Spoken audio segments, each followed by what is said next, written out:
Part 3. At the end of our second article on the establishment of Soviets in Italy, we referred to the Turin movement to establish factory councils. We do not share the point of view which inspires the effort of the L'Ordine Nouveau comrades, while appreciating their tenacity in making the fundamentals of communism better known, we believe that they have committed major errors of principle and tactics.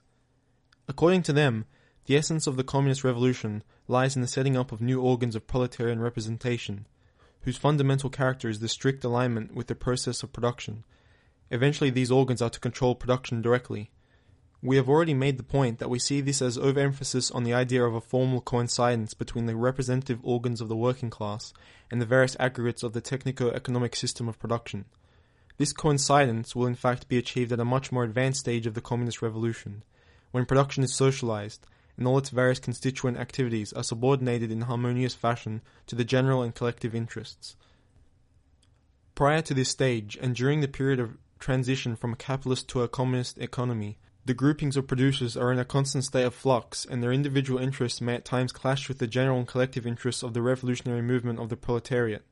This movement will find its real instrument in a working-class representative institution in which each individual participates in his capacity as a member of the working class, and as such interested in a radical change in social relations rather than as a component of a particular trade, factory, or local group. So long as political power remains in the hands of the capitalist class, a representative organ embodying the general revolutionary interests of the proletariat can only be found in the political arena. It can only be a class party that has the personal adherence of the sort of people who, in order to dedicate themselves to the cause of the revolution, have managed to overcome their narrow, selfish, sectional, and even sometimes class interests, the latter case obtaining when the party admits deserters from the bourgeois class into its ranks, provided they are supporters of the communist program. It is a serious error to believe that by importing the formal structures which one expects to be formed to manage communist production into the present proletarian environment, among the wage earners of capitalism, one will bring into being forces which are in themselves and through an inner necessity revolutionary. This was the error of the syndicalists, and this too is the error of the overzealous supporters of the factory councils. The article published by Comrade C. Nicolini in Comunismo comes at an opportune moment. He notes that in Russia, even after the proletarian seizure of power, the factory councils frequently place obstacles in the path of revolutionary measures. To an even greater extent than the trade unions, they counterpose the pressures of narrow interests to the unfolding of the revolutionary process. Even within the network of the communist economy, the factory councils are not the principal determinants of the production process. In the organs which fulfill this function, Council of the People's Economy, the factory councils have fewer representatives than the trade unions or the proletariat state authorities. It is this centralized political network that is the instrument and the dominant factor in the revolution, understood not only as a struggle against the political resistance of the bourgeois class, but also as a process of socializing wealth. At the juncture we have reached in Italy, viz., the juncture where the proletarian state is still a programmatic aspiration, the fundamental problem is the conquest of power on the part of the proletariat, or better, the communist proletariat, that is, the workers who are organized into a class-based political party, who are determined to make the historical form of revolutionary power, the dictatorship of the proletariat, into a concrete reality. Comrade A. Tasker himself in L'Ordine Nouveau No. 22 clearly expounds his disagreement with the program of the maximalist majority adopted at the Bologna Congress, and his even greater disagreement with us abstentionists, in the following passage that deserves to be reproduced. Another point in the party's new program deserves to be considered. The new proletarian organs, workers', peasants' and soldiers' councils, councils of the public economy, etc., functioning initially under the bourgeois regime as instruments of the violent struggle for liberation, are subsequently transformed into organs of social and economic transformation for reconstruction of the new communist order. At an earlier session of the Commission, we had stressed the shortcomings of such a formulation, which entrusted different functions to the new organs initially and subsequently, separated by the seizure of power on the part of the proletariat. Gennari had promised to make an alteration along the lines of initially predominantly as instruments, but it is evident that he eventually abandoned this idea, and as I was unable to attend the last session of the Commission, I could not make him adopt it again. There is in this formulation, however, a veritable point of disagreement which, while bringing Gennari, Bombacci, and others close to the abstentionists, puts a greater distance between them, and those who believe that the new workers' organs cannot function as instruments of the violent struggle for liberation, except and to the degree that they become organs of social and economic transformation at once, rather than subsequently.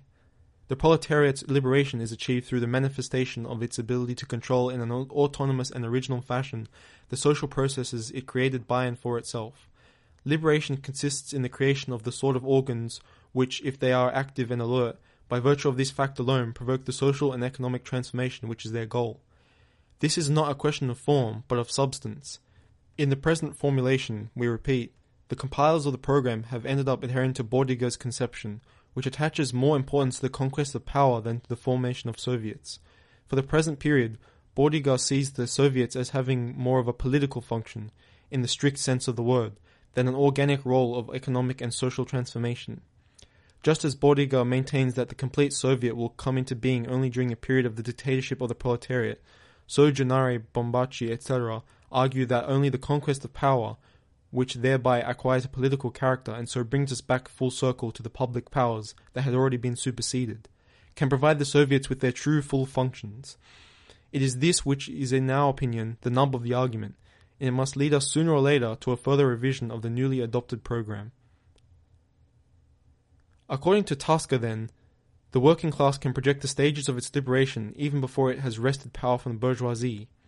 Moreover, Tosca lets it be understood that this conquest could occur even without violence, once the proletariat had completed its work of technical preparation and social education.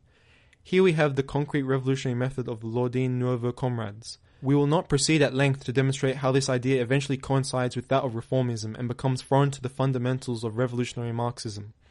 According to Marxist doctrine, the revolution does not occur as a result of the education, culture, or technical capacity of the proletariat, but as a result of the inner crises of the system of capitalist production.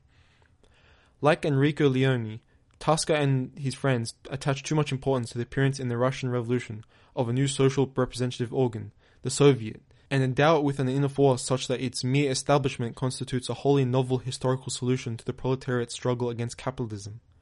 But the Soviets, most successfully defined by Comrade Zinoviev as the state organizations of the working class, are nothing other than organs of proletarian power exercising the revolutionary dictatorship of the working class. It is this latter which is the linchpin of the Marxist system, and whose first positive experiment was the Paris Commune of 1871. The Soviets are the form, not the cause of the revolution. In addition to this disagreement, there is another point which separates us from the Turin comrades. The Soviets, state organizations of the victorious proletariat, are not all the same as the factory councils, nor do the latter constitute the first step or rung of the Soviet political system. This confusion is also present in the declaration of principles adopted by the first assembly of workshop delegates from the factories of Turin, which begins as follows. The factory delegates are the sole and authentic social, economic and political representatives of the proletariat class, by virtue of their being elected by all workers at their workplace on the basis of universal suffrage. At the various levels of their constitution, the delegates embody the union of all workers as realized in organs of production, work crew, workshop, factory, union of the factories in a given industry, union of the productive enterprises in a city, union of all organs of production in the mechanical and agricultural industry of a district, a province, a region, the nation, the world, whose authority and social leadership are invested in the councils and the council system.